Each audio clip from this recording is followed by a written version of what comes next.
What's up, everybody? Welcome back to Almost Functional. I'm here with Luis Betancourt, or General Slaughter, to go over the Ork Codex. Uh, I know a lot of you probably know, but Luis runs the OCS training over on his channel, Onslaught Gaming 40K, which I'm a guest on a lot, as well as Nick Herding and Todd Morrison. So tell us a little more about what you do and stuff, Luis. I know a lot of people are viewers for both shows, but just in case we get anybody new, let them know a little about yourself. Absolutely. Hey, how's everyone doing? And usually, what I get people to do is "huh," right? It's just an old military war cry. So, what I'm about, I'm ex-military, of course, as you could tell, right? I do tournament organizing in the state of Florida, the beautiful Sunshine State, and here I do tournament organizing locally and in Kissimmee as well. I've been doing this for around 9 years. Um, I've been a part of a lot of different companies and entities. I've done things where I've worked with ATC. I will work with Nova next year. I've done things with Crucible. I'm actually the head judge for the GT portion of Crucible. Please make sure to go check that out. It's in September 6th through the 8th in Kissimmee, or rather Orlando, Florida. So yeah, locations, been doing this for a very long time, part of a lot of affiliations like UTC, which is Goonhammer, um, SGA, which is the Southeast Gaming Alliance, here in the eastern, southeastern regions, where we all carry Florida, Georgia, South Carolina, and I want to say Tennessee, maybe it was. But basically, I'm always part of a collective group, do a lot of things for the community. Always love it. And it's a tribute. Thank you very much, Matt, for the invitation today. And we're going to talk about some Whoa! Orcs, baby. I love it. So I'm a longtime Orcs player. If you were to ask me what is my day one army, Orcs is probably not my day one army, but our Orcs is definitely one of my favorite armies. I've been playing it for a very long time. I've won multiple GTs with Orcs. I also won 2 or 3 years ago Best General and Best in Army at ATC Tennessee with Orcs. So I've had a lot of play with Orcs. Every time you see me at an ATC event actually playing and not running it or judging it, I'm 99% of the time running Orcs. That is my skew list. Those are my fun times when I play as a gamer. I just like to have a good time, right? Even with my world leaders and Harlequins as well. But Orcs is definitely a fun time all the time.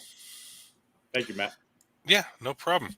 It's nice to everybody get to know a little more about you, more than just the host in TO. Actually, he does actually play this game occasionally. It started TTS just recently too, which is nice. Shout out to David. David would show me how to play TTS. So and Nick Herding too. He was giving me a little bit of an insight on that. So that's Big David Ozawa for all you guys who know who he is. Yep, the mountain. All right, so we're going to roll here into this Ork Codex. Let me pull this up. All right, so right here you have the basic army rule, which is WA. If your army faction is Orcs, once per battle at the start of the battle round, you can call a WA. If you do, until the start of the next battle round, the WA is active for your army. Units from your army with this ability are eligible to declare a charge in a turn in which they advance. You add 1 to the strength and attack characteristics of melee weapons equipped by models from your army with this ability, and models from your army with this ability have a 5-up invul save. Seems like a pretty solid and common trait for Orcs. Yeah, and just to give people a little bit of details on how this works, right? So it starts at the beginning of the battle round, right? So obviously you can't manipulate dice. Dice gods are going to give you first turn or second turn no matter what, right? I have seen, and many people believe as well, that going second as Orcs and then Y, right, is a little bit, it's kind of toned down a little bit. Because it ends at the beginning of the next battle round, right? Yep. So you'll get it during their turn, but you only really get it to do it on your second turn. and it doesn't seem as strong. So you want to try to get first turn as much as possible, right? Then you can wall at the beginning of your turn, try to get that 5+ invul, try to get that advance and charge. Also, that +1 attack and +1 strength, right? It's very powerful, is what I'm saying, once you go first and take first turn. Yeah, because, yeah, this makes sense, because if you go second and you declare WA at the beginning of their turn, they can play back away from you, start countering your WA before you have an ability to do anything. Whereas if you have Correct. start a turn, they might think you're going to do it next turn, but if they position to avoid it, you could hold it for another turn. Correct. So you lose, you lose the initiative off of it. So yeah, that's a good Yep. point. And a pro tip too. I think WAD now for 10th edition is for the codex itself, right? I think it's best to start it on either turn 2 or 3 before you had the speed, right? You had the ability to kind of throw things out there and catch people very quickly. I mean, you can still do it turn 1, right? Especially when you're doing search and destroy the quarter deployments, but it's not as good as it used to be, right? The game is a little bit different now. I think that I use it predominantly 90% of the time, if not more, on second turn than anything else. And that could be heavily influenced by the terrain you play on. GW terrain, I believe, holding it a turn is really viable because there's normally a lot of good hiding spots. If you're playing somewhere where they have more player placed and potentially end up with an open middle, that may give you incentive to maybe try to pop it earlier. So Correct. just, this could vary on mission and terrain layouts, but yeah, I agree with you. Most of the time, holding it a turn or two is probably the best option. Absolutely. Don't forget about WTC layouts as well, right? Like their terrain Yes. setup. You could do orcs can play very well in WTC, Yep. especially infantry models. So Yeah, I don't have much experience with that, but yeah, I've only really played player placed in GW for the most part. But yeah, I hear WTC, a lot of people like that. All right, so just scrolling down, the first detachment we come to is Warhorde. It gives everybody with orcs keyword sustained hits 1. That seems pretty solid. I think this is one of the ones you said you like, Lewis. I personally like that when I first opened up the book, right? The digital version of the book, that is. But when I first opened it up and I checked out all of the detachments, right? I like this one. And this is why.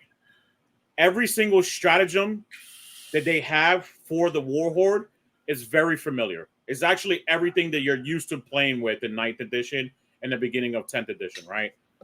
All 6 of those stratagems are very powerful. Have utility every single either phase or turn.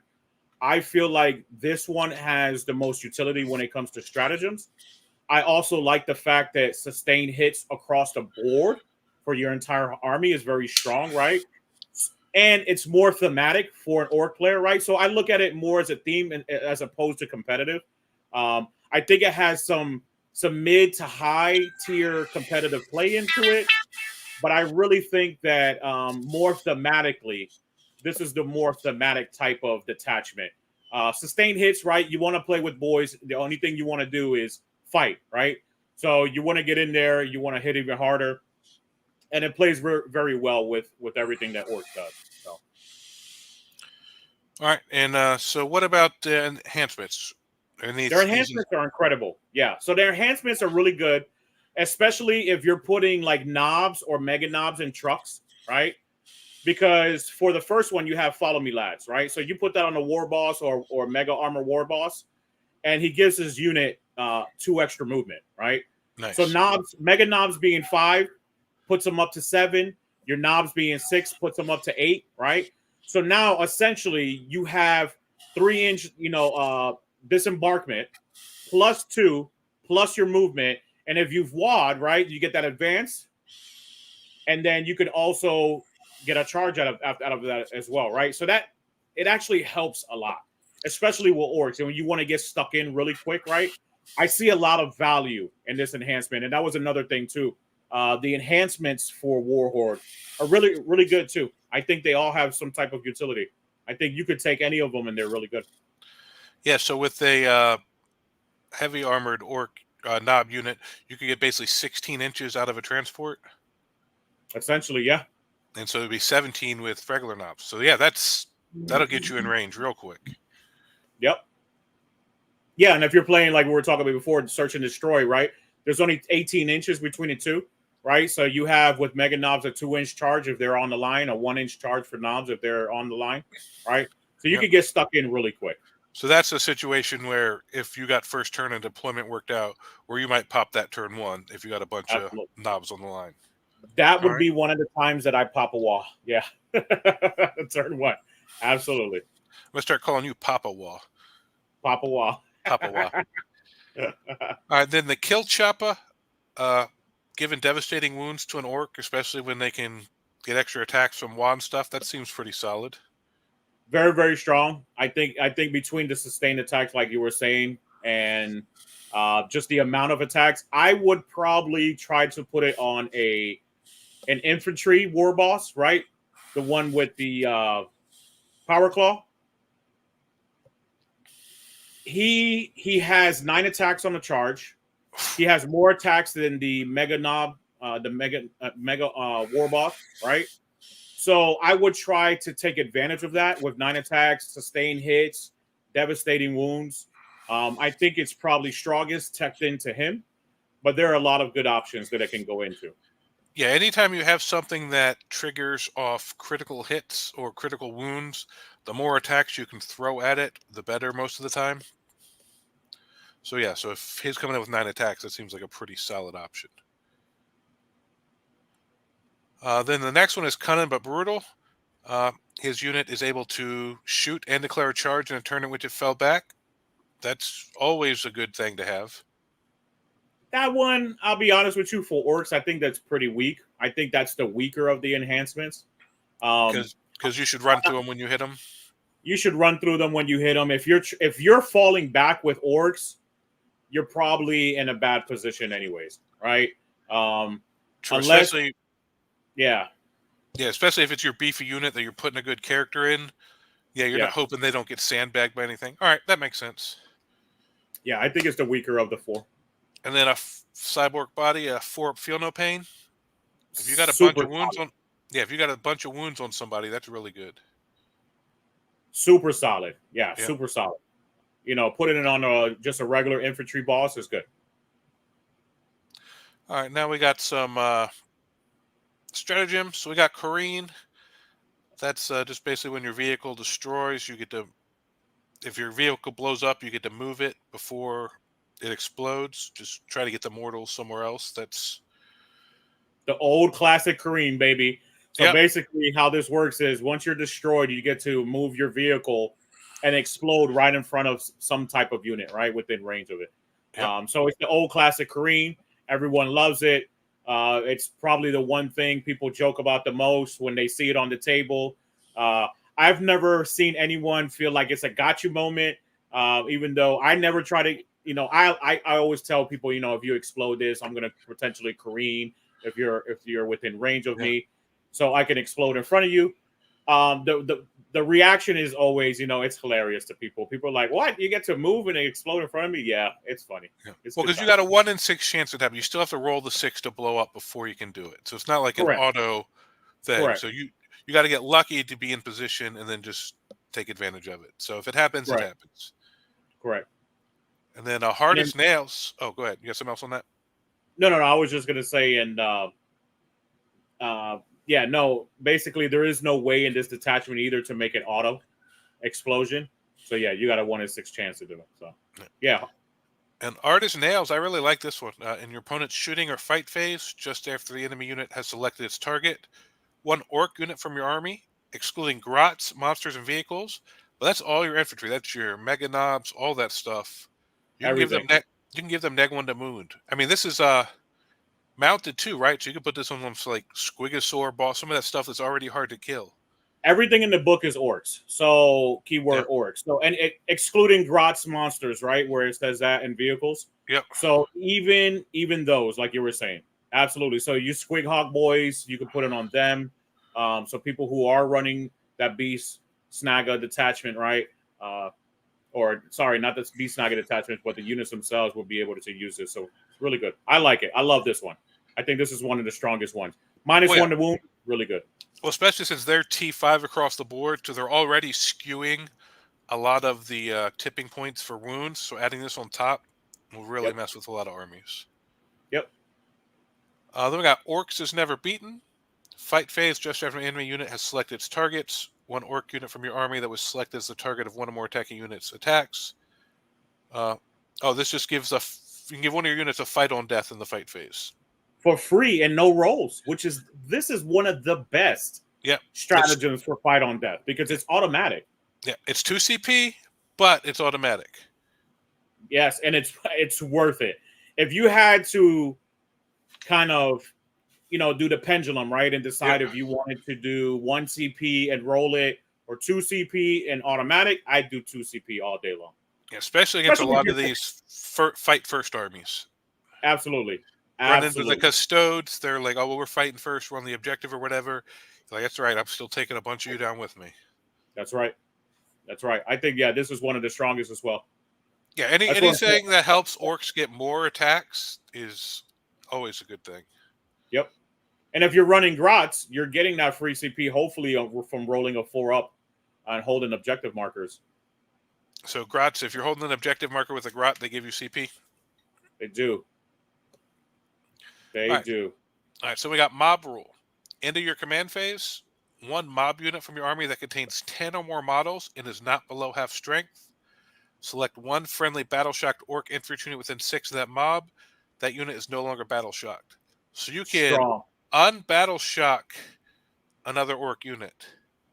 All right, now here's a question. This is end of your command phase. Is this at the same time as scoring objectives? So could you turn a unit back on and still score an objective with them that turn? Yes, because scoring is afterwards. Correct. All right, so this is before scoring objectives. So you could fail the battle shock, and if another unit's there, turn them back on and not lose your objective. And remember, it goes by initiative priority too. So obviously you'll have initiative by using this, right? Yep. So you'll decide. But ultimately, scoring is throughout WTC rules, right? And their FAQ, scoring is at the ultimate end. So you'll be able to do this before that. Cool. That's what I thought. Which just is really confirming for everybody watching. Yeah, no, absolutely. Which is really strong for your purpose, right? And for what you're detailing. Is that you unbattle shock them. Now you have that 10 or 15 on primaries or whatnot, right? And that's super strong. That can come in clutch for you, turn battle round 4 and 5. And not just that, now they're eligible to do not actions, but actions again. They're eligible to get strats put on them. Like, I like that a lot.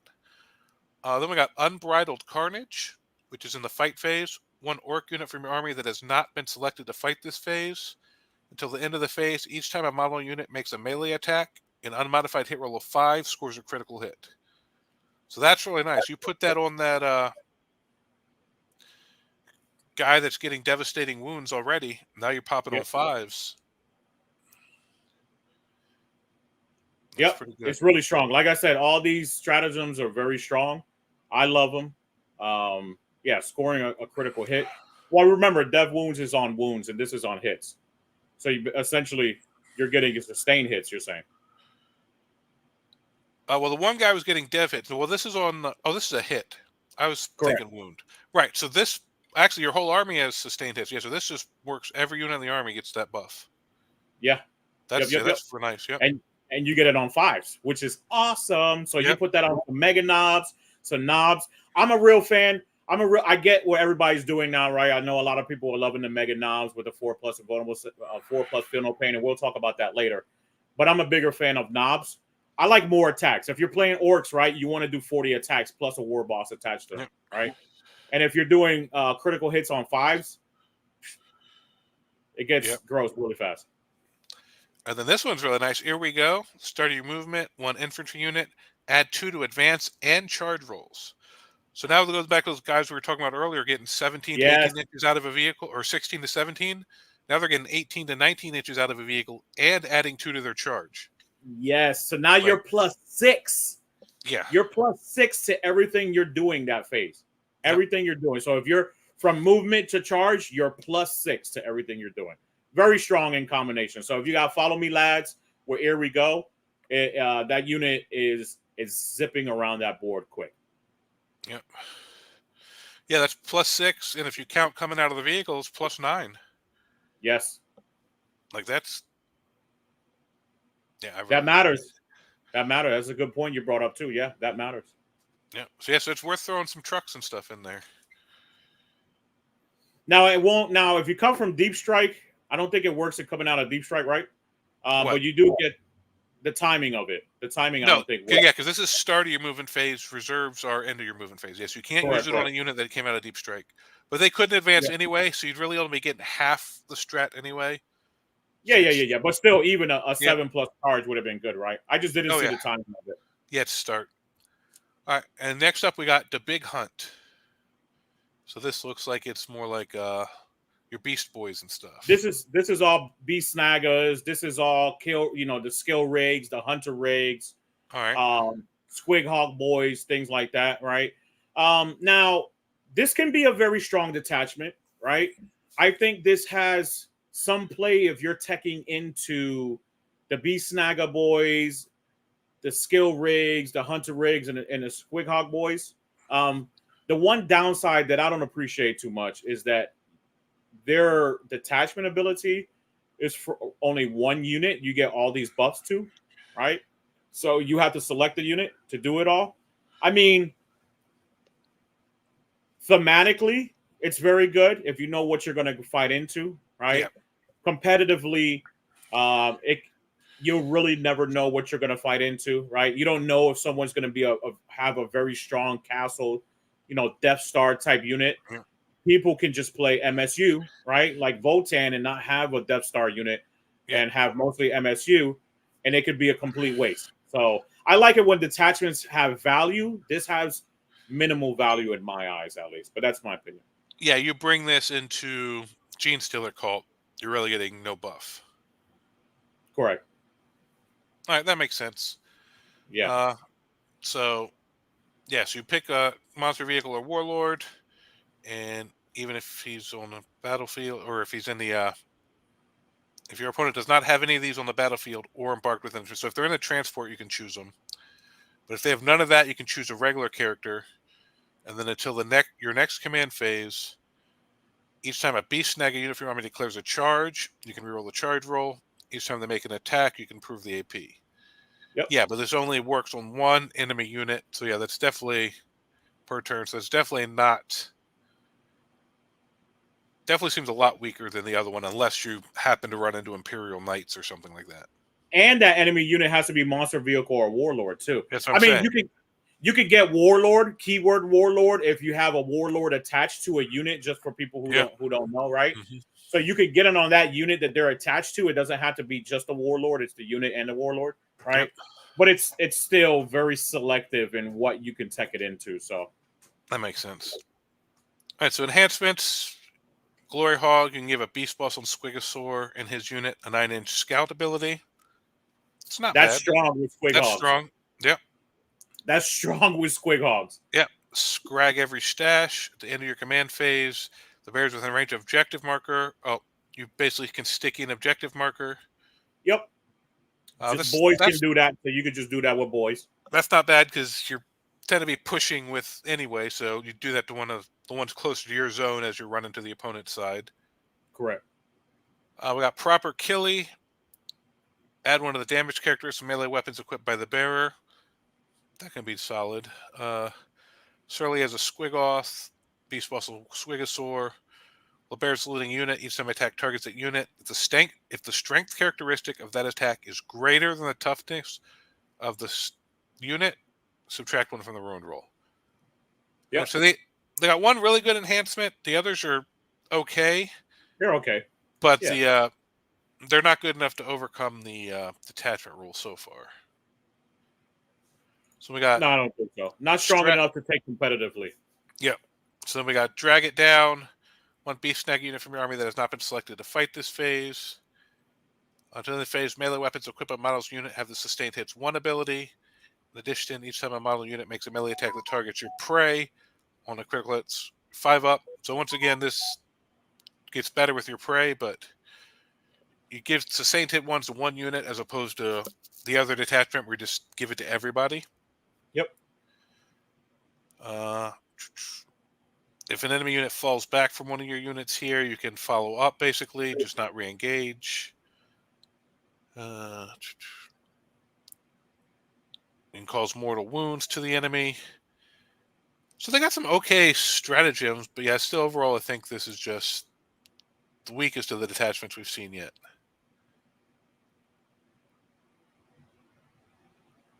So let's roll down into the next one, see if it's anyway. So we got the Cult of Speed. Now, this is my personal favorite, not super competitive at all anymore that I see, right? Currently, it's still only kind of been like a week out, right? That this actual book has been out. So I have purchased, I've always loved Cult of Speed. I purchased everything. I used to run it. There was a hilarious moment that Matt saw me before, right? He was like, you finished the game in your deployment phase. And it was hilarious. And I actually did. While everyone was still deploying, I had finished the game already. But those were the better days for Cult of Speed.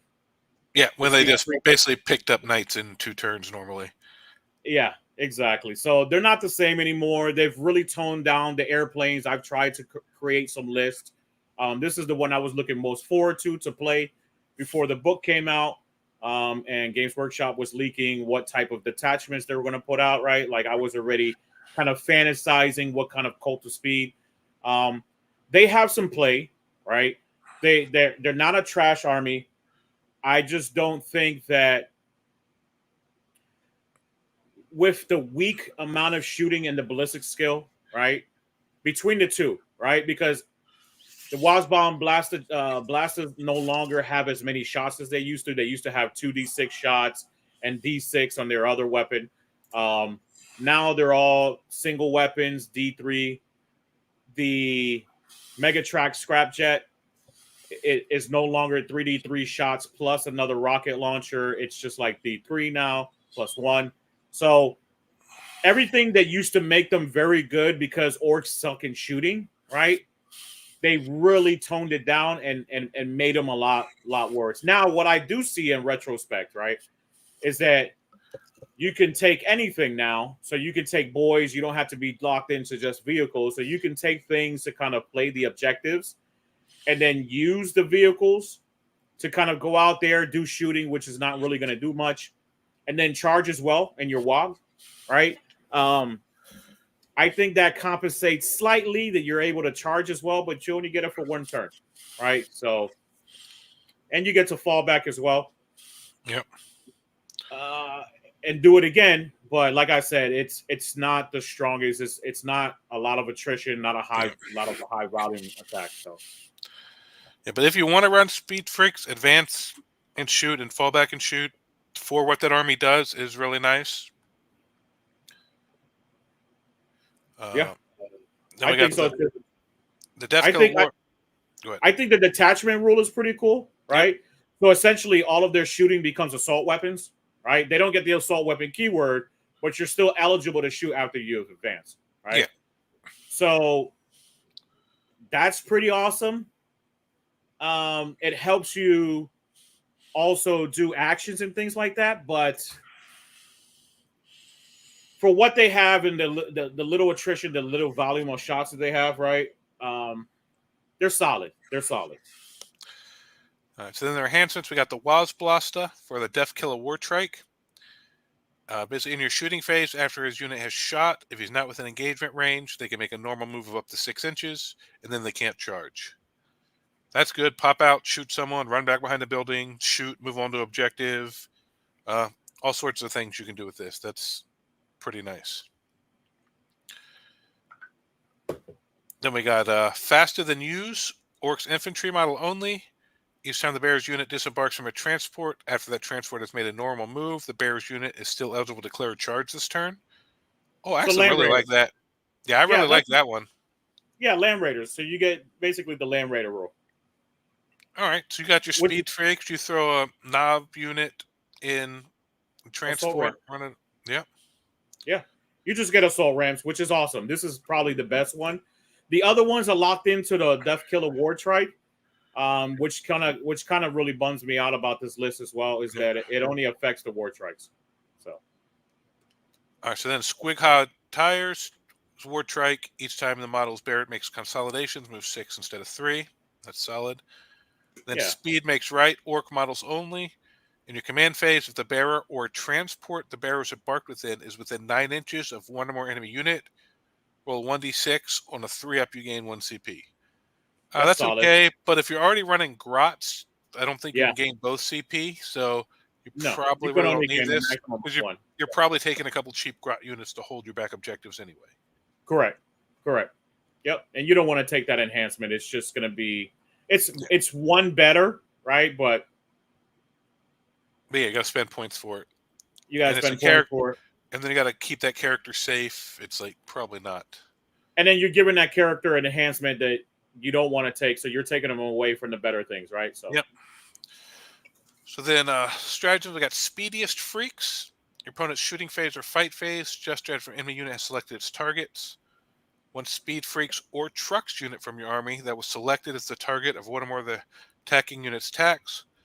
Until the end of the phase, models your unit have a 5-up invul save. If your unit is a vehicle unit with an unmodified toughness of 8 or less, you get a 4-up invul save. yep. That's not bad. I mean, That's it would be awesome if you could take buggies, any flavor of buggies in units of 3, but because this only goes to 1 now, and they're only a unit composition of 1, it's a great stratagem. Just no real. I mean, it's great for your death copters. Well, I was thinking about your truck with your knobs. If you don't want to charge this turn, if you want to charge your next turn, since you can jump out of the vehicle, if you have that enhancement, it just keeps, hopefully, maybe keep your truck alive an extra turn to get you in position for that charge you want. Yeah, you go to a 66% chance if you have a wall to a 50% chance of surviving, right? Yep. Something that is relatively weak, anyways. Trucks are toughness 8 and only 10 wounds, so Yeah, 6 so for tack, right? Yeah, so T8 with a 4-up invul, that basically doubles your wounds. You got to do twice as that, but you got to roll the dice. I'll just have David roll for me. He'll make them all. All right, so then we got Blitzifier, your shooting phase. One Speed Freak unit from your army that has not been selected to shoot this phase. Until the end of the phase, ranged weapons equipped by models in your unit have the lethal hits ability. And each time a model in your unit makes an attack that targets a unit within 9 inches, a critical hit is scored on a 5 instead of a 6. That's not bad. So depending on what you're shooting with, given lethal hits, if you're trying to shoot something that's hard to wound. Yeah. And you can't use it with Daka Storm Stratagem in the same phase. So you can't use them on the same unit. Correct. Yep. So it's all right. It's solid. Yeah. Squig Flinging. That just sounds cool. Your movement phase, just after a Speed Freak or Truck unit from your army ends a normal, advance, or fallback move, that Speed Freak or Truck unit, select one enemy unit within 9 inches of your unit. That enemy unit must take a Battle Shock test, and when doing so, subtract 1 from the result. I'm not big on stuff that makes people take tests on your turn because they rally at the beginning of their turn. It's very rarely that impactful for anything. Correct.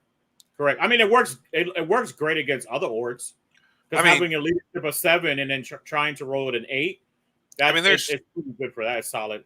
I mean, there's these like if it's turn 5 and you're scoring at the bottom of the turn and you're down a couple points and you don't have the models to take the objective from them, so you Hail Mary and they fail this and you win the game. Like, I can see spots, but it's not going to be something that's you're going to use every game or something that's reliable for anything. Very subjective, yeah. Very niche. Yep. All right, so we got Full Throttle.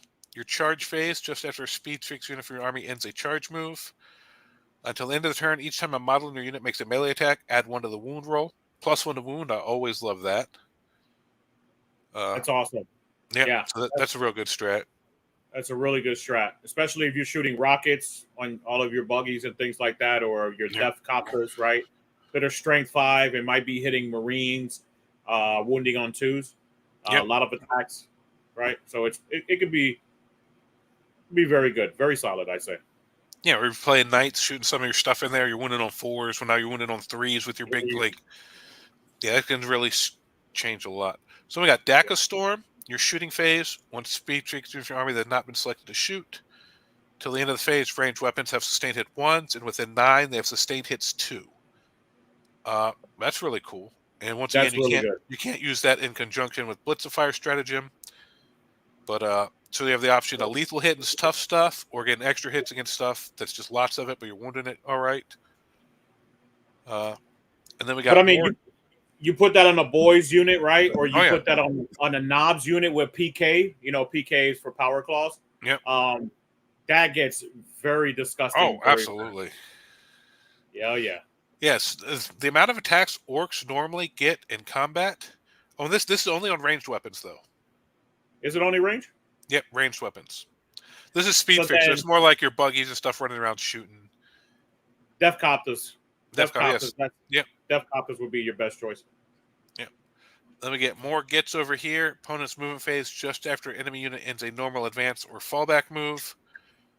One speed fix unit from your army that is within 9 of the enemy unit, not within engagement range, you can make a normal move of up to 6 inches. So just an extra move in the opponent's movement phase. Just after, so if somebody falls out of combat with you, or ends a normal move or advance near you, you can get a free move. So these strats are okay. This seems like a solid detachment. Not quite as over the top as the first one, I think, but I think you can do well with that one. Now, this one right here is one of my favorite competitive ones, right? So this is going to be one of the 3 that I think is the most competitive out of the 6 detachments. All right. Dread, as I like to call it, Dread Mafia is very, very strong. I think that if you tech into Stompas, Morkanauts, Killicans, things like that, I even have a list rolled up for the show as well, just to kind of give you an idea of what a competitive list of this would look like. Now, this is just to let everyone know, right? A lot of people are going to be running another detachment that we're going to talk about a little bit later, but this one right here, Dread Mob, is probably going to be your most expensive one to run. So you're not going to see a lot of people running this one. And when I say expensive, I mean money-wise, dinero, right? You're going to have to invest a lot of money to get into this army unless you've been collecting these throughout the years. You have to give all those big vehicles. You got to get you a Stompa. You got to get you at least 9 Killicans, right? It's going to be expensive. But I also think that, you know, you play to win, you pay to win, right? So. Yeah. And, Lewis has 3 lists we're going to run through from the 3 detachments he likes best after we get through all these. So we got the detachment rule, try that button. Each time a mech, orc walker, or grot vehicle from your army is selected to shoot or fight, roll a d6. On a 1 to 2, they get sustained hits 1. On a 3 to 4, they get lethal hits. And on a 5 to 6, a critical wound improves their AP by 2. And you can also choose to just pick one of these, but then all your weapons get hazardous. Yep. And if your weapon has hazardous from more than one source, you fail on a 1 or 2 instead of just a 1. Yep. Which this can get pretty hilarious because a lot of weapons already have hazardous that you're taking, especially if you're taking the Mega Blasters. So they can have double hazardous. So you can kill yourself faster than your opponent can sometimes. And Gretchen become battle line in this. Yes, they do. So that means you can take 6 units of them? Correct. All right. So then we got some enhancements here. Smoky Gubbins, mech model only. Model in the bear's unit have the stealth ability, so give his whole unit -1 to hit. It's never a horrible thing. No, you got some stealthy gits, right? Yep. Then we got a super glowy thing. I love the names, dude. The names are the best. This one, it says, try that button. It used to be called don't press that button. But you don't tell that to an orc. An orc's going to try that button. Yes, indeed. So this is also for a mech model only. You select one enemy unit with an 18, invisible, and you roll a dice. On a 1 to 2, they take a battle shock test. On a 3 to 4, they take D3 mortal wounds. And on 5 or 6 until the start of your next command phase, Each time a model in that enemy unit makes an attack, subtract 1 from the hit roll. All right. So yeah, so that's between the stealth and this, you're getting multiple ways to make it harder to hit you. Absolutely.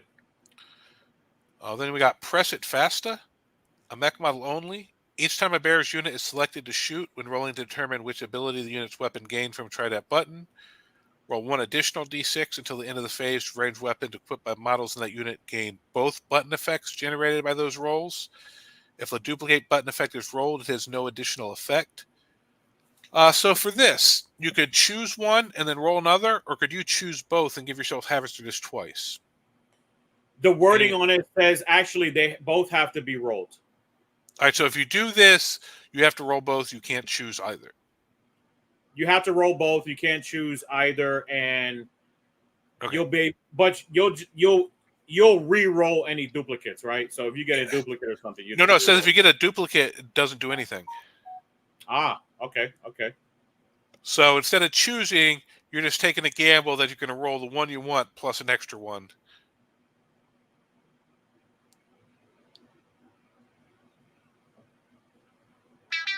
And this says each time it's selected to shoot, roll and determine. It doesn't say may, it just says it is. So if you take this, you have to do it, it looks like. So his unit has to roll 2 each turn. I don't see a may. Yeah. All right. So that's a downside to this. If you lose the option of picking, and you always have to roll the 2. They need to fix the wording on this. They need to say that, instead of rolling, when you determine which ability that unit's weapons gain, right? Yep. Unless that's the way they wanted it. Yeah. Like that's what you're doing. You're giving up your chance to pick one for the option to roll 2. To roll 2, yeah. Which I like. It's very thematic, right? Very thematic, especially to this detachment itself. So. Yeah, well, that's an Orky thing, yep. Yeah. So then we got Get Finder Goggles, Mech Auto only. I can give his unit Ignore Cover. There's not going to be a lot of times you're going to take a mech and attach it to a certain unit. I'll detail a little bit more later exactly how I use my mechs in Dread Mob. I like to have my mechs just standing next to like a Stompa and things like that, but we'll get into detail about that later. And if you are going to attach one, I think you take Press It Fast over any of the other ones. I think the option to roll 2 is still really nice. It is. I think that's thematic as hell, right? Yeah. And I think it's fun. I think it's super fun. Yep. All right, so then we got some stratagems here. We got Clank and Claws, which is in the fight phase. Yep. 1 Ork Walker unit from your army that has not been selected to fight this phase. Each time you use this stratagem, you can choose to push it until the end of the phase. Add 2 to the strength characteristics of melee weapons equipped by models in your unit. And if you choose to push it, you can also add 1 to the damage characteristics, and then you gain hazardous. So basically, you gain 2 strength to your melee weapons, and if you want to get hazardous as well, you can give +1 damage. Which is very strong. Yep. Very, very strong. And we have a few of them. Damage. Yep. +1 damage with Killicans. +1 damage with the Stompas. Yep. And it's nice that it gives you the option. So if you're fighting like Gene Stealer Cult that everything's 1 wound, well, then you don't have to worry about it. Yep. So then we get Daka. Your shooting phase. 1 Ork Walker or Grot vehicle unit from your army that has not been selected to shoot this phase. Each time you use this stratagem, you can push it. Till the end of the phase, each time a model unit makes an attack, reroll a hit roll of 1. If you choose to push it, you can reroll the hit roll instead, and you gain hazardous. So a couple of them have this. Yeah, so a couple of them have this. Yeah, Daka is so strong for a Stompa or a Killicans unit. Yeah, this is amazing. I love this one. It's going to be very good. Yeah, especially on vehicles, which it only can go on vehicles. If they have lots of wounds, you go ahead and just get the full reroll because hazardous, you're only losing D3 anyway. It doesn't auto-kill you like it does. With Grot vehicles and Ork Walkers, which the Stompa is an Ork Walker. Yep, and the Mechanaut, or what? Not the Gorkanaut and the Morkanaut. They're walkers too, right? All right, then we got the Super Fueled Boiler. Your movement phase just after an Ork Walker unit from your army has been selected to advance. To the end of your turn, you can reroll advance rolls made for your unit, and ranged weapons equipped by the model unit have the assault ability. So you can reroll your advance, and all your weapons gain assault for Stompa. Which is gross. So now you're moving your Stompa across the board. You're advancing with them and shooting. So you're moving 10. You're moving 10, potentially 16, and then shooting everything on the table.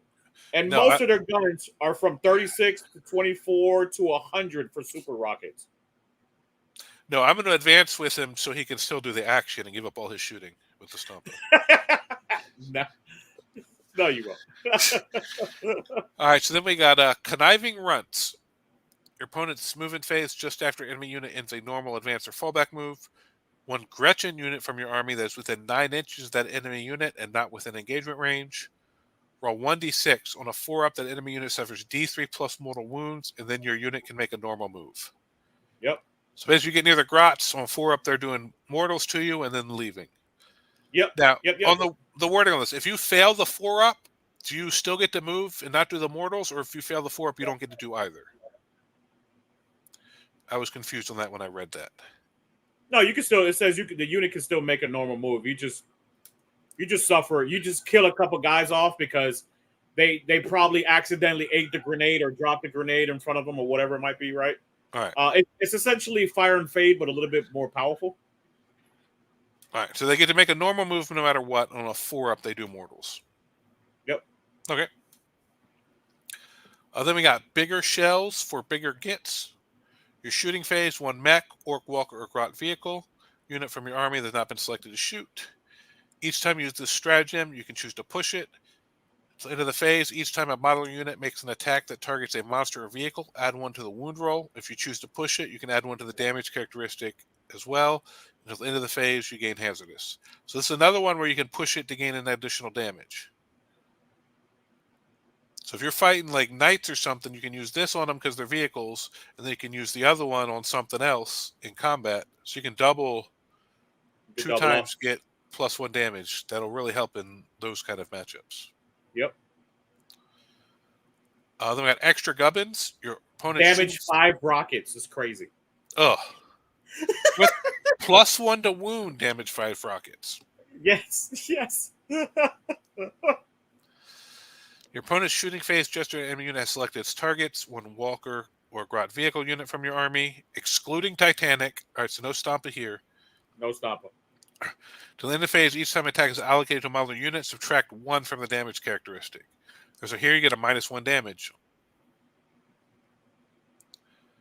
So that's not bad at all.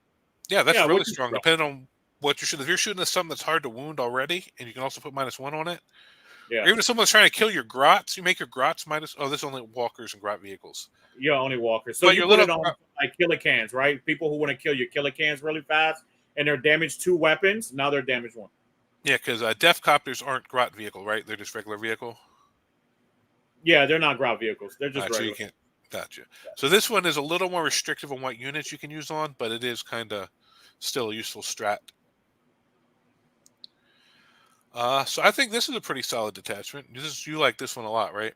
I think it's one of the most competitive ones. Yeah, out of the 6, there's 3 of them. I think it is the most competitive, and this is definitely one of them. It's like I said, you're not going to see a lot because there's not a lot of people who's going to drop $1,000 to actually build a very competitive list of Dreadmount. But then you will see some, right? And you're going to be like, oh my gosh, like this is very powerful. And a lot of them, because their grots are actually manning a lot of these vehicles, right? Like in my list, I have mech guns. So a lot of things are hitting on 4s. Yep.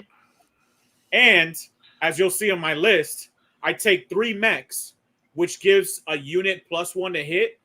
So you put them next to killicans, you put them next to mech dreads, and you put them next to a Stompa, or you put one of those instead of the dreads. You put it onto a Morkanaut, hitting on 4s for all their weapons.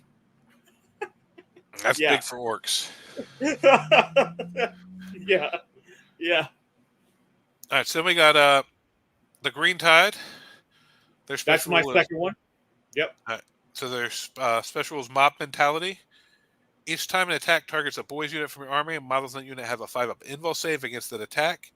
In addition, each time an attack targets an orc unit from your army, if it contains 10 or more models, reroll saving throw of 1 made against that attack. So that's nice. So Now, basically, this one should have been called Orc Horde because this is the real Horde, even though it's the Green Tide, which is synonymous to the same thing. yeah. But this is the one where you want to take 120 boys, right? You want to plug in some pain bosses and 3 of them, and I'll tell you later on the list exactly why I chose the 2 characters to plug into the other 3 units. But this is a very strong one. You just get you a ton of boys, you run across the board, you teleport with some of them, right? And you just try to make your opponent kill 130 plus models. Yep. Because the army special rule only works on boys units, so anything else you take is missing out on the special rule. Yep, and boys are the only thing with boys in the new codex. So all right, and then we got enhancements. We got ferocious show off, orc infantry model only. Each time the bearer fights, while resolving those attacks, add 1 to the strength characteristics of his weapons. If his unit contains 10 more models, you add 3 to his strength. So once again, this is all right. Once again, inspiring you to take more models. But yeah, you're going for more bodies than elite bodies. Yeah, so this isn't as well. needed. It's strong in combination. If you once you get into the stratagems, you'll see that there's stratagems that make you count as having 10 or more models, right? So you can combo that with the enhancement, but it's okay. Like orcs are very strong anyways. So the difference between wounding on 4s and 3s is not super big, right? Yep. All right, so here we got orc infantry model only. Your command phase, if the bear is on the battlefield or within a transport, roll a d6, add 2 if his unit has 10 more models. On a 5-up, you gain 1 CP. Once again, if you're probably running some grots, cheap grots anyway, so this seems kind of redundant. Yeah, you're running Gretchen anyways. You're running 3 units of Gretchen anyways. No matter what list you're running, you're running from 2 to 3 units of Gretchen. Yeah. So then we got bloodthirsty belligerents or infantry model only. While leading a unit, you can reroll advance rolls made for that unit. While the unit contains 10 or more models, you can reroll charges as well. That seems nice. Yeah. Reroll advance, reroll charge. Yes. Very strong. Yep. All right. Then we got a raucous warcaller, infantry only. So all of these are infantry only. While the bearer is leading a unit, that unit always counts as containing 10 or more models for the purpose of your detachment rule and any stratagems you use. Yep. So that's nice. So now you can get one with an enhancement to always count as 10, use a stratagem that helps you always count as 10, and then combo those with the stratagems that give you abilities for having 10 or more models. Yeah, because this enhancement counts as 10 for detachment rule and stratagems, but not for other enhancements, whereas the strat counts for all 3. Correct. Yep. So it's strong. So you can get 2 units to count and combo 10. on. It's strong. Nice. Yep. All right, so we got a competitive streak. In the fight phase, 1 boys unit from army that has not been selected to fight. Until the end of the phase, each time a modeler unit makes an attack, reroll a wound roll of 1. If you have 10 or more models, reroll the wound as well, as reroll all the wounds instead. That's nice. Then we got Come On Lads, your command phase, 1 boys unit, return D3 plus 2 models, so at least 3 up to 5. That could be useful, pumping a unit back up over 10 so you don't have to start triggering stuff again. It gets really strong if you take a pain boy, because then becomes 2d3 plus 2. Oh, all right. So you have minimum 4 up to 8. Yep. Okay, that's real nice. Yep. Then we got Tie to Muscle, your charge phase, 1 boys unit from your army that is not declared a charge this phase. Until the end of the phase, each time your unit declares a charge, add the current battle round number to the charge roll. So this gets better late in the game. This is really strong. It is really strong. Turn 5 charge. All right, let me just plus 5 it real quick. Yes. Yeah. Yep. Yeah, but about that time, you hope that you've already killed everything with 130 plus boys already, right? By turn 5. So this army really, by turn 2 and 3, you really know what's going to happen to your game. So, well, even turn 3, play 1 CP for plus 3. It's still, plus 2 is still good. Yep. Right. Yeah. So we got Bulldozer Brutality in the fight phase. one boys unit from your army that has not been selected to fight and is within engagement range of one or more units. Till the end of the phase, each time your unit is selected to fight, when determining which models in your unit are eligible to fight, any models that are within 3 inches of one or more enemy models eligible to fight. When resolving those attacks, such models can target one of those enemy units within 3 of them and within engagement range of their unit. And because boys are less than an inch each base, right? So you get to fight essentially with 4 three rank. different.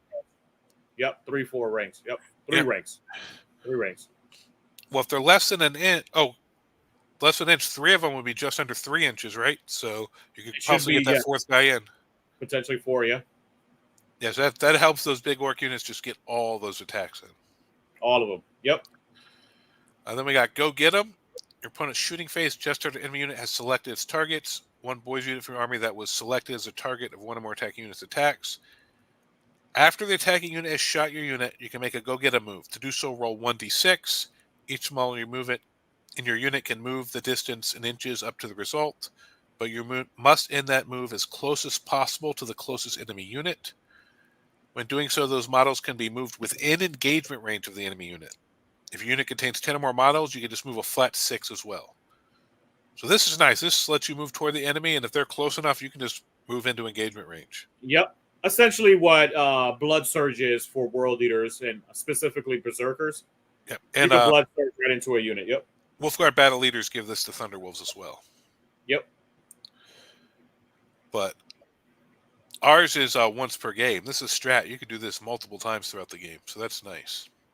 Sorry, 32 millimeters is actually 1.2 inches, so it's actually you're only 3 getting ranks. 3 ranks. All right, cool. So we're getting bragging rights here. Your command phase, 2 boys units from your army that are within 6 of each other. Till the start of your next command phase, while those 2 units are within 6 of each other, and they both count as containing 10 or more models for the purpose of your detachment rule. So actually, this one affects 2 units, and then so you could affect 3 units and heal 1. So you could possibly start the turn with 4 units under 10 models, and when it comes time to do stuff, they all count. Yep. That's more than 10 models, yep, or 10 or more, yep. All right, yeah, that's going to be real annoying to fight against. It is. This Bring is your actually. Clock. If someone shows up with this, put them on a clock. Don't weaponize your clock. Don't do that. Weaponize your clock. Don't weaponize your 120 models to get me 3 turns. People like to do that. You know, a lot of people have been implementing that too since Orks has come out. People are pushing for everyone to use clocks now. Well, yeah, Horde Orcs, Horde Gene Stealers, Horde Nids, depending on the person. If I know they're a good player and they're fast and we're going to get the game in, I won't do it. But if I don't know them, I'll put them on a clock just to make sure. But yeah, it's a feel bad moment. As an organizer, it's a feel bad moment because you see people who get demoralized instantly if they've never used a clock before. See, there's 2 sides of that coin. Yeah, I know you're trying to look out for yourself, but remember, it's for your opponent's enjoyment as well. And as soon as you put a clock on somebody who doesn't understand the game too well, you got to tell them, look. But if someone who doesn't understand the game too well brings 200 models and we get 3 turns in, then I'm going to feel bad. Yeah. No, like I said, it's 2 sides of the coin, right? Everybody's going to feel bad about the whole situation. Yeah. But I'm also the type, if they clock out and we're on turn 4 and it looks like we're going to finish the game, I'll let them finish the game. Yeah. I'm not going to auto, but if they clock out and I'm like, yeah, you're still on your turn 2 and you used all your time, you were going to cost me 3 rounds, then I don't feel bad for them. Because if you want to bring that kind of list to a competitive environment, learn how to play it so that your opponent and yourself can both get 5 rounds in. And it depends, too, what tournaments you go to. Yep. If you go to an open, right, they don't have any clocks. Matter of fact, they don't enforce clocks, and they tell you that this game wasn't designed to have a clock, right? All right, well, then when my 3 hours run up, I'll tell them this game wasn't designed to be clocked. Like, it all depends where you're at, right? You just got to follow the rules of whatever event you're at. No, because I've been to tournaments, back in the day where they didn't do clocks, and if you got 2 rounds in, you got 2 rounds in, and people would intentionally bring armies that scored early and would play 2 rounds every round and win the event. Semantics, but I get you. It can go tick for tack, right? Yeah. But if you're going to bring that many models, I would suggest learning to use the clock and learning to play your army fast so that you can play 5 rounds in 2.5, At 3 hours. least one or the other. At least one or the other. Yeah. Well, I'd learned to play on clocks because most people, if they came to an event hoping to do well, they don't want to get sandbagged by somebody who can't finish a game, so they're going to put you on a clock. Yeah. And it's nothing against you. It's just too many people bring those armies that don't know how to play the game and cause problems. How we doing with chat? How's everything going with chat? Nobody said anything yet. All right. Come on, people, speak up. If you got some questions, Well, we got one watching now. We had 4 at one point, but make sure you ask any questions if you have them. Yeah. Well, I think that's the problem with streaming this early. A lot of people are just getting home from work, having dinner. So yeah. It's harder to get as many views this early in the day, I think. So this is my favorite one because I like knobs and mega knobs, but I tech in more to knobs. Like I was telling you before, I like more attacks. But go ahead, Matt, take it away. Bully Boys is definitely the most competitive in my eyes for me and my play style, right? It's not everybody's play style. You might want to run 120, boys, but this is definitely my play style. Well, that's another thing. Yeah, figure your play style into figuring out what you want to play, because just because someone else says it's competitive, if it goes against the way you play the game, you're probably not going to do well with it. 100%. And people like to force it, right? A lot of people like to force a triangle into a circle peg hole, right? And if it doesn't fit, it doesn't stick, it doesn't sit, right? Don't do it, dude. Sometimes, or do that, right? Sometimes just situations don't work in your favor, even though you might like it aesthetically. You're either going to have to study really hard and practice that army very hard if you don't want to give up on it, or transition to another army. I've seen it with a lot of players get into an army because they like it aesthetically, but it's not their play style whatsoever. A lot of people are very passive, and then they try to play like an Ork army or World Eaters army or Harlequin army, and then they don't perform as well as other people because they're not that type of person, and it's just not their play style, right? For most of the time, but I will say, if you're running something like Harlequins, that's what I call a square hole army back in the day, because the triangle will fit in the square hole. It will. That's why I didn't mention square. That's why I said circle. Yeah, that Harlequin list, you didn't have to know how to play 40K to win with that. Nope. All right, so let's get back into this Bully Boys detachments. We got the bosses watching. At the start of the battle round, in which you have not called a war, if you have one or more Warboss models on the battlefield or embarked within a transport that is on the battlefield, you can call a war for a second time this battle. When doing so, the second war only counts as having been called for Warboss, Knobs, and Mega Knobs. I remember, people, if you have a Warboss that's attached to a unit, they gain keyword Warboss. Yep. So that unit gets it as well. So, for example, I have Squig Hogs in my army. They don't get this by themselves.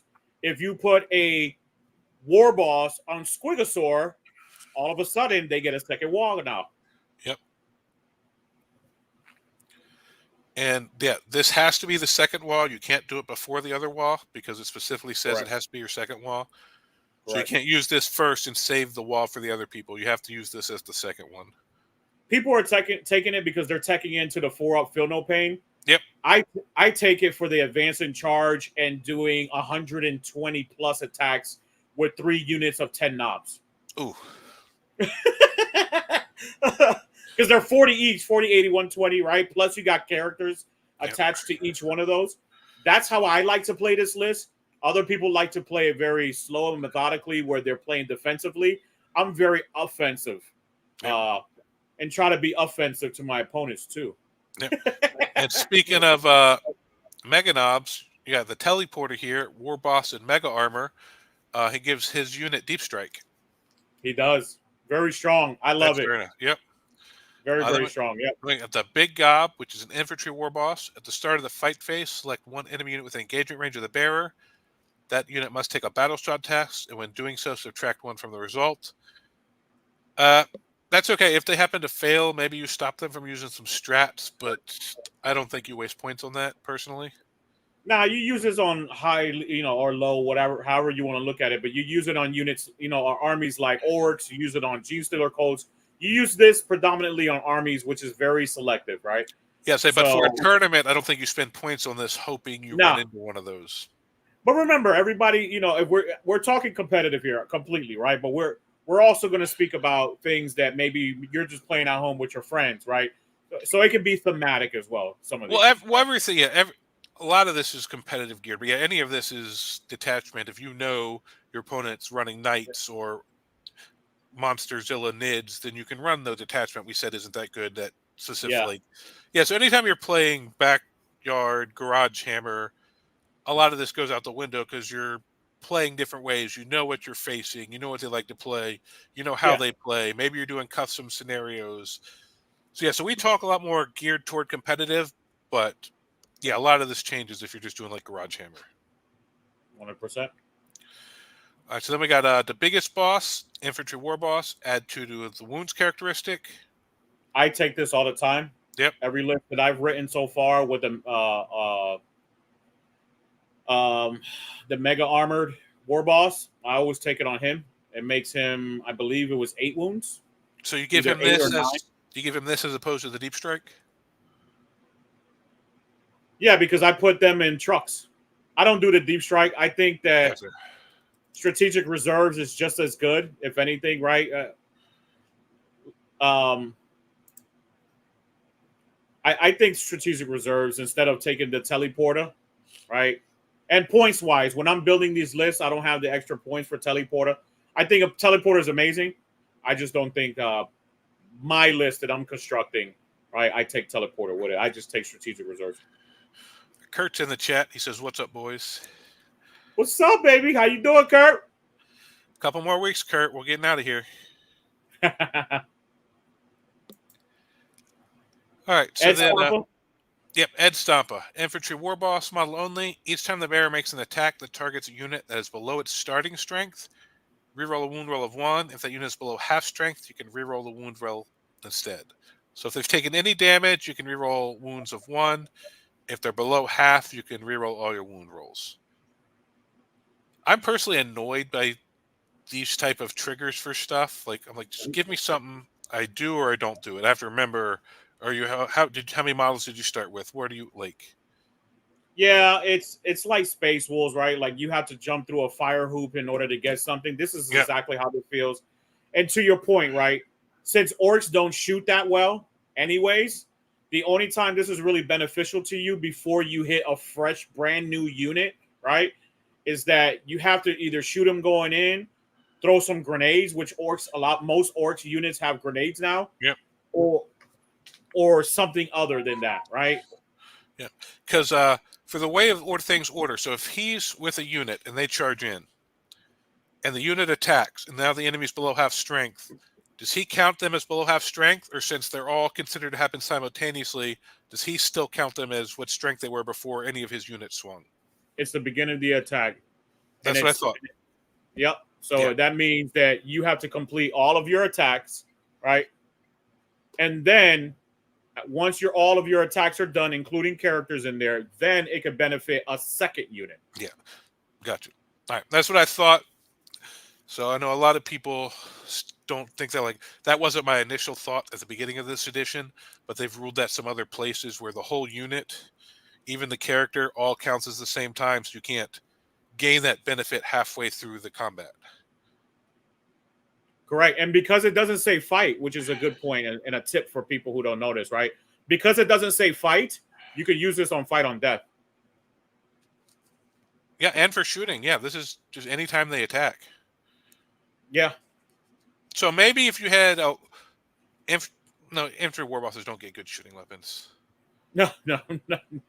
I was thinking like, but no, there's no way to give it. No. Yeah, orcs just don't shoot well unless you're going into the dread mob.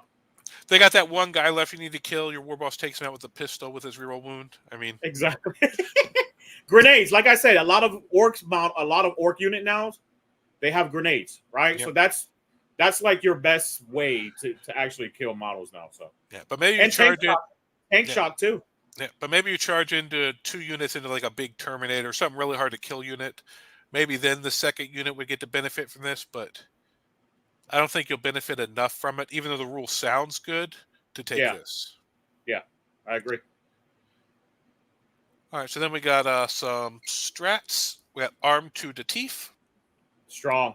Your shooting or fight phase, one knob or mega knob unit from your army that has not been selected to shoot or fight. Till the end of the phase, each time a model in your unit makes an attack reroll hit roll of 1. If WA is active, reroll the hit roll instead. Yep, so rerolls are always nice. Yep. Which I use this every game that Well, I especially play. if they put out a lot of attacks, that's a lot of rerolls. And you get 2 WAs, right? So you're rerolling twice. Oh, that's a good point with this. Yep. Because that's because both those units always will benefit from that second WA. Yep. Then we got Crushing Impact. Your charge phase, just after knobs or mega knobs unit from army ends a charge move. Select one enemy unit within engagement range of your unit. Roll a d6 for each model in your unit within engagement range of that enemy unit. On a 5-up, they take a mortal wound to a maximum of 6. If the WA is active, it triggers on a 4-up. It's just a better a tank shock, right? And Yep. then the WA is just a better tank shock. That's it. And which is awesome. And it's in engagement range, so depending on how well you roll your charge, depends on how many you get in. So you may think, I might use this, but only 2 guys actually get an engagement range. Correct. Because this is after your charge move, before your pile in. So you need a good charge to get a lot of bodies in to be worth doing this, I think. True indeed. Then we got Too Arrogant to Die. Sounds like me. Your opponent's shooting phase or the fight phase, just after an enemy unit has selected its targets. One knob or mega knob unit for your army that was selected as a target of 1 or more of the attacks. To the end of the phase, each time a model unit is destroyed, if that model has not shot or fought this phase, roll 1d6, adding 2 to the result if the WA is active. For unit on a 5-up, do not remove the destroyed model from play. It can shoot or fight after the attacks and then is removed from play. So if you're in the WA, it's on a 3-up. So mega knobs and knobs, they can get a little bit of decent shooting, or is this really only going to be useful in combat? Combat. All right, so this is really only going to be useful in combat for the most part. If you have Gazgul attached to a Mega Knobs unit, like it could be decent for shooting. Yeah, because he got a nice gun. Yeah. Yeah, because he gives you +1 to hit across the board for everything and +1 to wound. I didn't even think about Gaz. Yeah, that's nice. Yeah, so it could be decent, a little bit better. I actually kind of use that. And when I run Gazgul, I don't take twin kill slots with Gazgul because I don't need that higher strength. With Gazgul, I want the more attacks because I'm already getting +1 to wound. True. All right, so then we got Cut Him Down. Your opponent's movement phase, just after an enemy unit is selected to fall back. One knob or mega knob unit from your army that was within engagement range of that unit. When the unit falls back, all models of the enemy unit must take a desperate escape test. If the WA is active, subtract 1 from those tests. I love this, dude. Yep. I love it. I love it. Yeah, I almost killed a Nemesis Dread Knight with this. Oh, yeah, because if the WA is active, you got a 1 in 3 chance of taking out models. Yep. Somebody tried to take a Riptide out one time. Yeah, you roll that 1 or 2. Or 3. No, it's 1, 2, or 3. Oh, is Desperate Escape normally a 1 or 2? Yes. You sure? I think, wasn't it a 1, and then if you're battle shocked, it's a 1 or 2? Or no, I haven't come across it enough. 1, 2, or 3. Oh, that's so 50-50. That's gross. Yeah, that's. Ugh. So then we got Always Looking for a Fight. Fight phase just after enemy unit is destroyed. One knob or mega knob unit from your army that destroyed that enemy unit. To the end of the phase, each time your unit makes a consolidation move, it can move D3 plus 3 instead of 3. If the WA is active, it can move 6 instead. So you get a 6-inch consolidation if your WA is active. Now, consolidation is still really restricted in this edition, but if you're positioned right, you could take an objective or fall into another unit still. Correct. Especially with the extra 3 inches. That makes it easier to do some of that stuff. Yep. Taking objectives is really what you use that for, right? So as long as there's no enemy units by you that you can actually tag into. Yeah, you go jump into an objective marker, right? And then on your turn, so this is really good use, right? If you go first, because if you get it at the end, then your opponent can't. Let's say they can't see you, right? Then you hold it on your next turn. Yep. You get some extra primary points, which is strong. Oh, absolutely. So we got Hulking Brutes. Opponent's shooting phase. Just an enemy unit has selected its targets. One knob or mega knob unit from your army is selected as the target. Worsen AP by 1. So basically, armor attempts for knobs and mega knobs. Yes, I love it. Yeah, yep. That's always a gauge strat. So somebody shooting with AP 1. Oh, now it's AP 0 in the mega knobs. Parked in cover or something. Like, yeah, they're not going anywhere. Yep. Yeah, imagine. Yeah, exactly. Imagine you're in cover already, right? Yep. And then you -1 them to their AP. Now you're just rolling your 2-ups, no matter if it's AP2 or not. Yep. Kurt says any proper, or it's not Kurt. Chris says Winans, any proper Big Mac has all the toys already. So he's saying, if you're a real orc, you have all the models to run any of these already. No, none of these bandwagon orcs. You better have been collecting for years, he says. Yeah, that dude has been purchasing orcs for the beginning of his time. Pretty much, yeah, almost as long as I've known him. Yeah.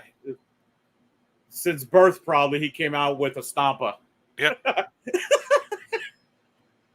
All right, so that's all the detachments. Yep. So we're already at an hour, so we're not going to jump into data sheets. You want to jump into the 3 lists you wrote, Lewis? Let's do it. Let's start off with Bully Boys, please. All right, let me pull that up.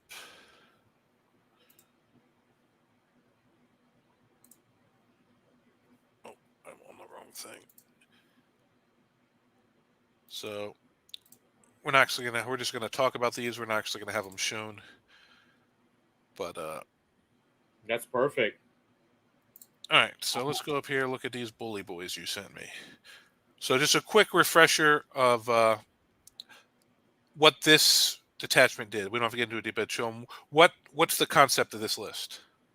So the concept of the list is I have Gaz, a Pain Boy, 2 War Bosses, and a War Boss and Mega Armor. All right. So Gaz Gold goes attached to a unit of 6 Mega Knobs. Now these Mega Knobs have the custom shooters and a PK Power Claw. Right. The reason why I went with PK instead of Twin Kill Saws, because everyone's loving Twin Kill Saws, is that Gaz actually gives you +1 to hit, +1 to wound. And because you're taking PK with the custom shooters, you have 1 extra attack and you hit on 3s, right? So now you're running in with Gazgo on the charge. You're hitting on 2s. You have 3 attacks naturally, 4 attacks on the charge. And then you're wounding +1 and you're already strength 10, right? So most things, except for like Knights, you're wounding on either 3s or 2s, right? Knights, you're wounding on 4s now, right? Because normally you would wound on 5s, +1 to wound, you're wounding on 4s now, right? Very, very, very strong. You get more attacks, so now you have 6 dudes, 4 attacks each. That's 24 attacks. You can also pop a CP to re-roll hits, right? So you're only re-rolling once. I don't know if it has any value, really. It could, right? You might roll 1 or 2 ones, things like that based on the stratagems. So that's very good.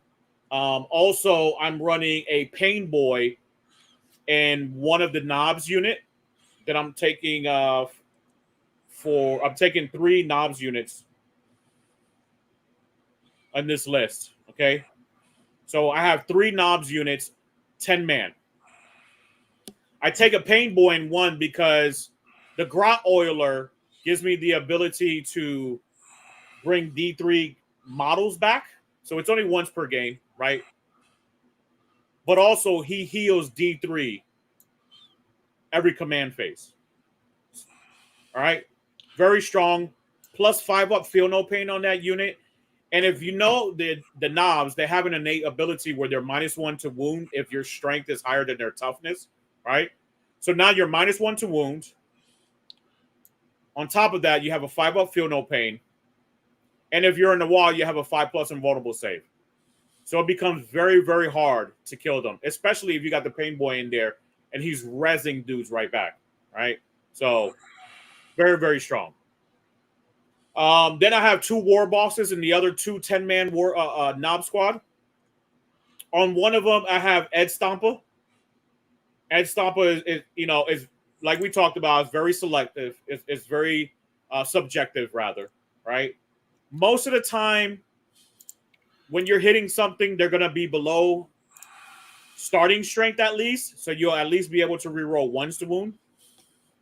So I think that has some good value when you're hitting with that unit, especially that I had the points left over, right? And then war bosses always give you +1 to hit. So war bosses giving you +1 to hit with the knobs unit, very strong, right? Now you're hitting on 2s or 3s rather. So now you're hitting on 3s. You could potentially pop a stratagem on them instead, right? Because you can't do it twice on the same stratagem. But you could do it on them instead because they have so many more attacks. So you have 40 attacks. So you have 3 attacks standard, 4 attacks on the wall for each model. So that's 10 models at 40 attacks. Plus you have a war boss attached to them for 9 more attacks. You have 49 attacks on a charge with a knobs unit. Hitting on 2s for the war boss. Hitting on 3s for the knobs. Then you pop the stratagems to give them full rerolls in the wall, right? And then if the unit started a little bit under strength, which I advise you to take a grenade and just throw a grenade on there just to try to plink a model, take a model off on there. Now you're rerolling 1s to wound as well. So you're theoretically, on most situations, you're hitting on 2s with everything, rerolling, wounding on 2s, rerolling 1s. Gotcha. Right? All right. So very strong. Yeah.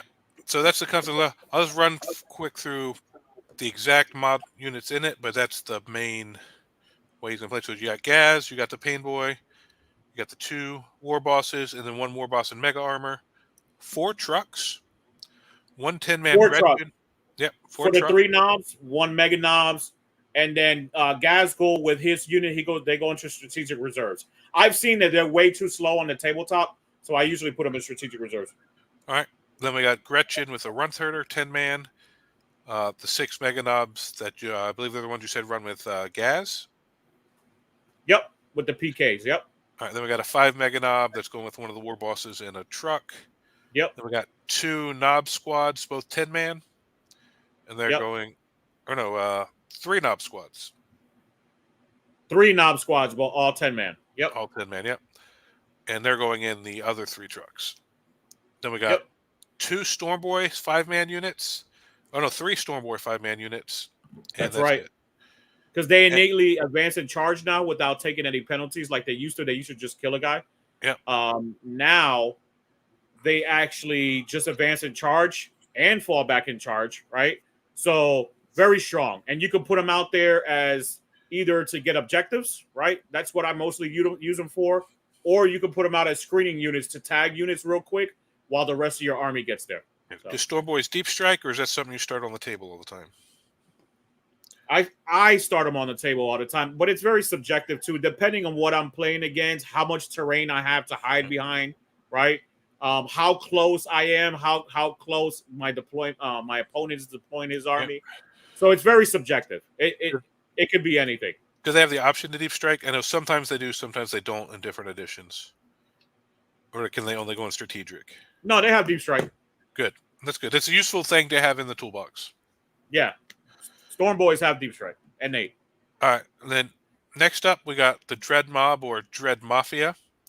I guess this time I'll just run through the list real quick, and then we'll have you break it down. Yeah. So we got 2 mechs. One of them has the super glowy thing. So if you have 3 mechs, one has the super glowy thing. 1, 2, 3 squads of Gretchen as your battle line. 10-mans with Runtherders and all. Then we got 1 Death Dread, 2 Death Dread, 3 Death Dread, 3 units of 3 Killicans, 3 units of mech guns with Bubble Chucka, a Stompa. Ooh, all right. Let's hear about this list. Let's hear about the Stompa. All right. So what I do is I take that mech, I put them within 3 inches of that Stompa, within 3 inches of that Stomper, he gains the Lone Op ability. Nice. Right? So he gains Lone Op. Also, within 3 inches of an Ork vehicle, right? They can help them regain up to D3 lost wounds and +1 to hit. So now that Stomper is hitting on all of their weapons on 4s. All right. Then you try that button and you pump them up with the stratagems.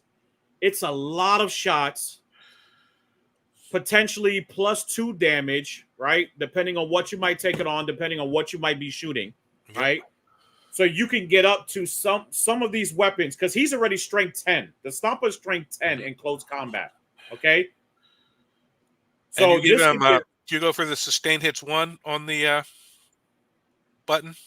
I do. I go for sustained hits, right? And then I try to pop a stratagem to try that button to go to hazardous. I don't care, right? It's 30 wounds. It's 30 wounds. I'm not going to kill him turn 1, right? Or the first time that I shoot him. It's not going to kill him, right? He doesn't have enough weapons to roll that many dice to kill him, even if he is taking 3 wounds for every single one, right? But he has that Mega Chopper, the strength 24, AP 5, 10 damage, right? Just gross. Or 18 on the sweep, strength 10, AP 2, 3 damage. He has a Super Gatler, this 20 attacks, strength 7, AP 1, 2 damage. So you can get that up to 4 damage potentially, right? +1 strength as well on that stratagem. So you could be strength 8. Hitting on 5s, but with the big mech, hits on 4s. So that could get very strong. Then the mech guns. The mech guns with the bubble chuckers are very strong. They all hit on 4s. It's people don't like it because it's not stagnant where you're gonna get the potential ability to get the weapon type that you want, right? Because one of the weapon types, if you roll a 1 or a 2, is really only going to kill infantry. Mm-hmm. It's like strength 6, AP 1, 1 damage. It's not super strong. But because I'm playing orcs, I want to do it the fun way. I'd rather try to fish for that 3, 4, 5, or 6, right? 5 and 6 being the stronger of the mech gun for the bubble chucker. It has the ability to get up to, I want to say, D6 +1, I think it was. Let me double check that. So no, actually, strength 12, AP 3, D6 +3. Ooh. Is it all right, blast or no? And it's blast and it's D3 shots within 48 inches. All right, and these are all 48 inches. And then if you roll a 3 or 4, it's strength 9, AP 2, 3 damage flat, hitting on 4s, and that's D6 shots. And then 2 D6 shots, hitting on 4s, strength 6, AP 1, 1 damage. And they're all blast. Yep. All right. So if you run 3 of those for 50 points a pop, very strong. I think they can be very strong. Kind of tech you into hitting and destroying really whatever you want with 3 of those units. So that's my philosophy. Now you got killer cans. I put another mech unit, or I don't attach, or put in rather. I put a mech next to a killer can. One of the 3 units of 3 that I have, right? And I take the last one, I put it next to the other one. So now you have 2 mech units hitting on 4s, I believe, or maybe they're manned by grots. So now they're hitting on 3s. Yeah. All right. With all of them having rockets. So how many rockets do you get in there? I'm trying to remember. Sorry, my peoples. So you get 2 rocket launchers, 4 rocket launchers. All right. So now you have 4 rocket launchers. So you're 4D3, hitting on 3, strength 9, AP 2, 3 damage.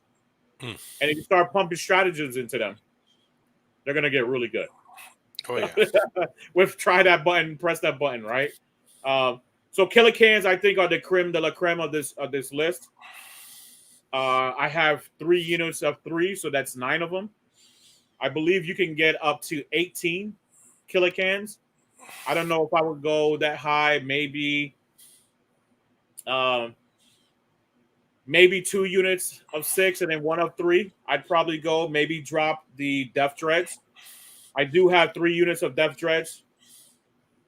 They are actually 5 points more than the Killicans of 3 are. So, but in my mind, I took Death Dreads because I wanted to kind of screen out, right? I want Death Dreads to kind of be on the front lines, right? They go in there, they try to stop everything from going past your deployment zone. Excuse me, and have to basically take the brunt of all the shots that are coming in from your Stompas and your Killicans. So basically, they're just your pit stop unit, right? They just stop units from doing what they want to do. You charge into them, stop them from charging you, stop them from charging your Killicans and your Stompas.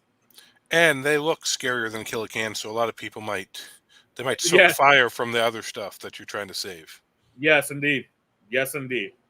So, and then to top it off, we have 3 Gretchen units. So Gretchen units are just going to be your junkies just running around trying to do objectives for you, right? If they need to, someone gets too close, there's a stratagem where basically they can fire and fade by doing mortal wounds. So you can do that. But the Gretchen are just going to get you your points. Everything else is just you're going to shove them up people's faces, and you have the potential of shooting more than 120 shots with this list.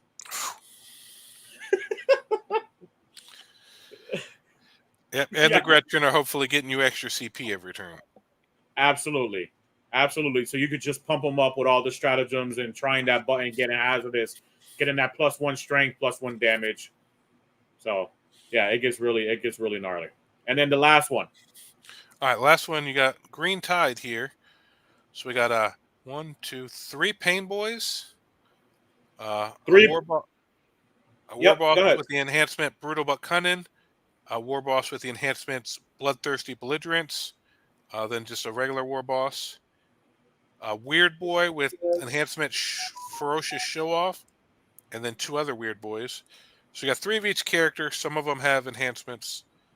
1, 2, 3, 4, 5, 6 20-man boy squads with the knob with power claws. 1, 2, 2 10-man Gretchen squads with front herders. Yep. 1, 2 10-man Storm Boy squads. That's right. That's right. So basically how this works is, and this is how it works on the table. You take the Storm Boys, all right? You advance and charge them. Turn 1, if you can, all right? Stop everything in your opponent's army from coming towards you, right? From shooting you, from whittling down those boy knobs.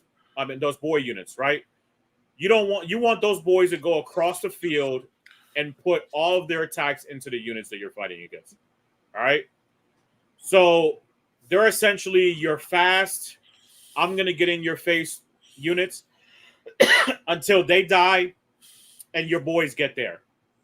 Then your boys. Now, let me break down my strategy on why I took 3 Weird Boys with 3 War Bosses, okay? And on the Green Tide, and boys specifically in their data sheet, they can take 2 leader units, but one has to be a War Boss, all right? So I take a War Boss and a Weird Boy. The reason is now you have 3 units that can teleport anywhere on the tabletop, all right? Is it going to be challenging sometimes because you have 22 models? Yes, all right? But who cares? Because you want to be able to take objective markers. If you're still surviving late game, right? That unit can now teleport across the board. If you have behind enemy lines and they left it wide open, right? Because they try to get out to kill all your Ork boys. Now you could take behind enemy lines with that. Or try to at least, right? On top of that, Weird Boys they have an ability for their Edbanger, right? Where it's a psychic ability where it's +4. So it's +1 for every 5 boys that you have in that unit. It could go up to +4 strength. On top of that, it's +4 damage. All right. So the psychic ability is 1 damage. It goes up to 5 damage, and it has precision. All right. Even though it's 1 shot and it's hitting on 4s, even though it's one shot, now you have 3 of them. If you have some characters, some pesky characters, or some pesky units where you just want to put some precision, 5 damage psychic ability into, you could potentially do 15 damage with 3 of the Weird Boy units jumping around trying to target characters, right? I think it's very fun. I think it's very thematic, especially when it comes to the Green Tide. Also, you have the War Boss in there to make everything a lot easier for you to hit in close combat because it's +1 attack across the board, right? Then you have that 5+ invul, and then you have that reroll once to save as long as you have 10 models or more in that unit.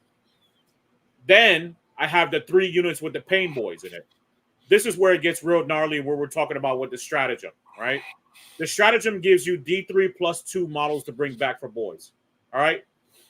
With the Grot Oilers, for the Pain Boys, you get an additional D3. So you're 2D3 +2, or at least D3 for each of your boys' units.